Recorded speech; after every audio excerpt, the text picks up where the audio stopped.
Hi, I'm Brian Malow, and I'm coming to you live from Lindau, Germany. There you go. Don't worry, we'll get all of you in there. I was just going to say, it's the 72nd Lindau Nobel laureate meeting, and it's been the third online sciathon. Because of the pandemic, a few years ago, when the Lindau experience couldn't be here on this beautiful medieval island, it had to be virtual. The Lindau team created this sciathon. It's like a hackathon, and teams composed of people all over the world came up with these projects and had 4 to 8 hours to develop them. So yeah, here's the team that's here at the third one this year, just a couple months ago, right? Yep. They had 48 hours to develop a project, and maybe I'll move here and then everyone can see, we can see everyone there. We're a little loose here trying to fit 8 people into the shot. Yeah.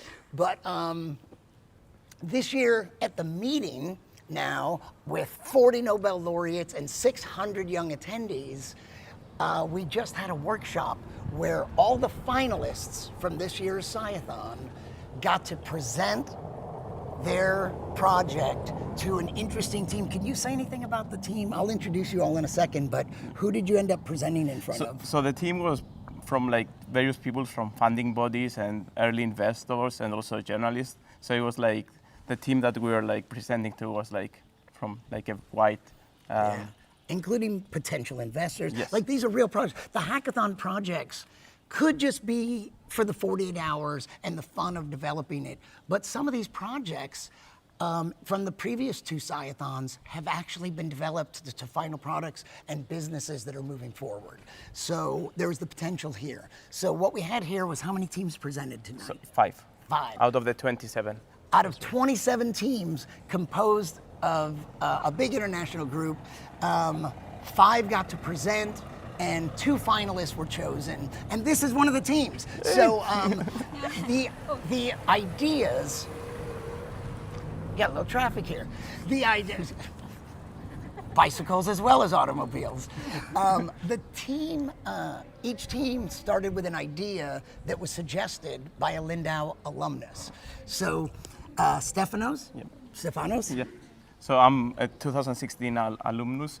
So I'm a physicist. 2006. You're a physicist. 2016 was my first time here. Yes, yeah. So let's meet your team and then find out what your project was about. I'm Quang Trung, come from Vietnam, currently work in Germany as an endoscopist. Abhishek from New Delhi, India. I'm Devulina from Medical College, Kolkata, currently working as a doctor in India. Philip Ruppert, I'm German, I work in Denmark as a molecular biologist. My name is Pan Jian from China, majoring in prostate cancer. I am myself Manvi. I'm a cancer biologist working at AIMS, New Delhi, India. Hello, I'm Shen Hongru from Tianjin Medical University in China. So when they participated in the Sciathon just weeks ago, they were all participating from home and had 48 hours to work together to develop an idea that you first proposed. So what was the idea? So the idea was to use novel optical fibers and the AI to detect cancer earlier. So yeah, and the good thing is like we got like a lot of expertise from a variety of background and areas, so we could develop this idea even further within the 48 hours. Yeah, with input from physicists and doctors, biologists. Yes, even AI. And even AI. We have an artificial intelligence with us. Yeah. So how did the experience go? Tell me first about the experience of the Sciathon. It was crazy. It was amazing, but crazy at the same time. Like I remember, I was like, was having meetings like late at night, very early in the morning, because as you can see, I'm based in the U.S., originally from Cyprus, but you can imagine like, you know, like everyone has like different time zones. So we had a lot of regular meetings throughout the day, and yeah, we made it work. And tell me a little bit more about then the presentation here. How did you spend 48 hours? You had to create a little video, Yes. and you had to write up A paper. and submit a paper, Yep. and then how much time did you have to present your results? So the final like presentation was only 3 minutes, Yeah. which doesn't sound a lot, but I would say it's a lot more difficult to concise everything that you want to say in 3 minutes.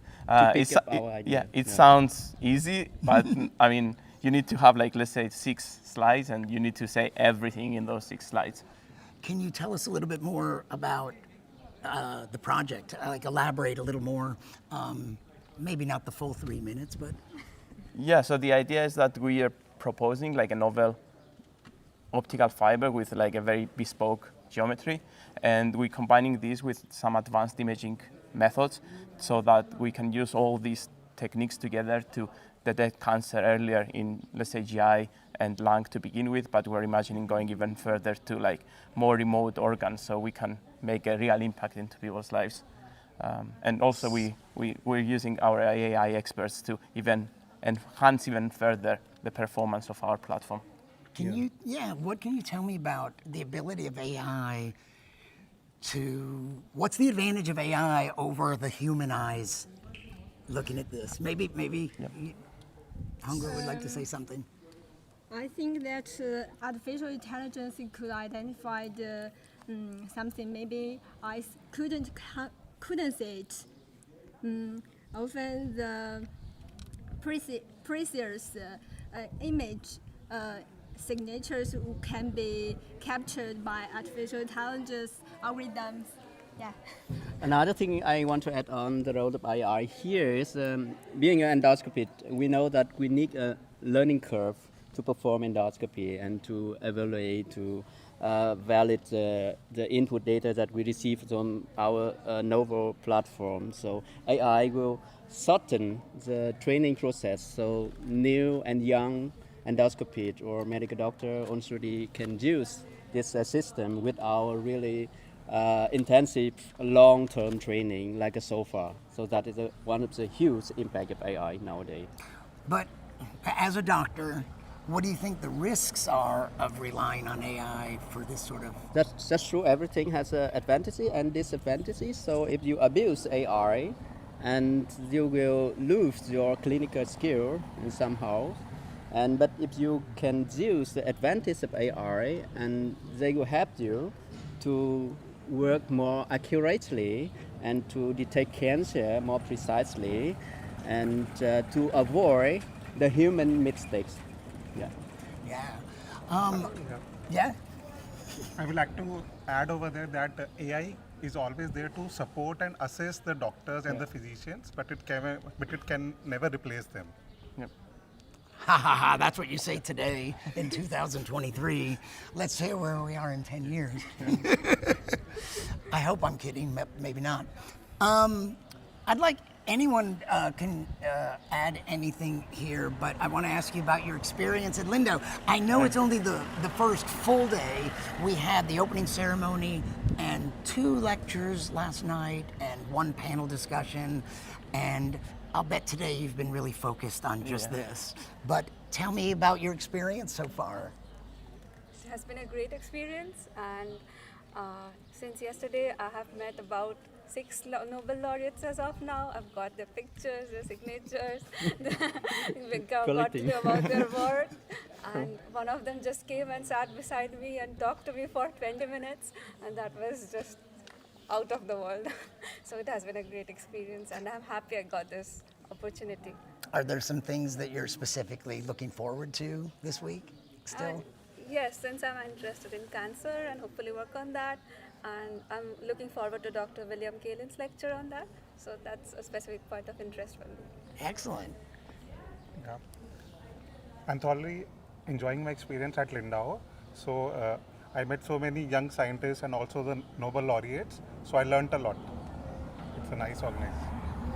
So for me, I haven't been to many international conferences, but this is really unique, really amazing, because this is the only conference that we can meet the international from the worldwide, from many disciplines. Yeah, it's not only in my field, but also in other. And now we know that science is no more border, so we cross border by this meeting, and we can meet many dozens of laureates. It's one chance in life, so it's really amazing.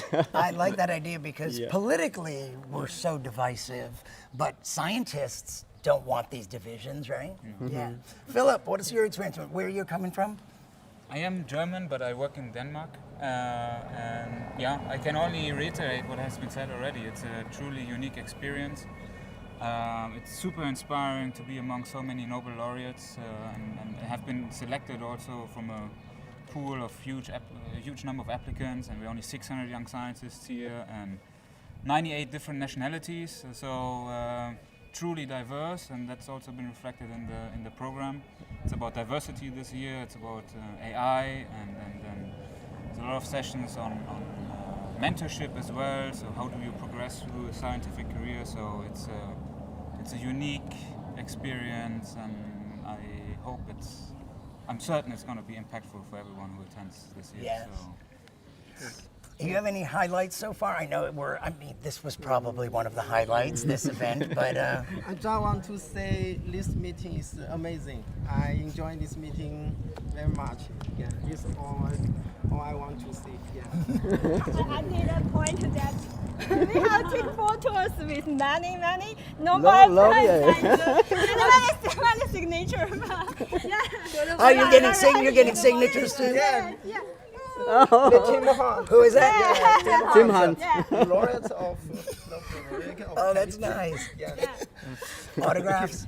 Have you had any highlights or something you're looking forward to still this week? Yeah, actually the entire idea of Educate, Inspire and Connect has been great for me for now. I have met so many young scientists from diverse background, including AI, and actually the idea of this meeting to discuss science along with the various of the global issues like climate change they are doing this year, and the diversity and merits of the diversity in the science success is actually great, and it's very inspiring to meet the Nobel laureates and so many young scientists across the world. Yeah, so good. And, is it Stefanos or Stefanos? Stefanos. Stefanos. Yeah. You're the only one here who's actually an alum. Yeah. So you're part of the Lindau Alumni Network Yes, now. yeah. And can you tell me something about that? What's that been like? You joined, 7 years ago, you've been part of the, have you participated in the Alumni Network in any way? I joined a few of the presentations and stuff that they had throughout the years. This is the first major thing that I participated in, and the main reason that I did it is mainly to come back here. When I sent the project the first time, it's they say that you can come only once unless you won a Nobel Prize. I mean, this is the sneaky way to come back a second time.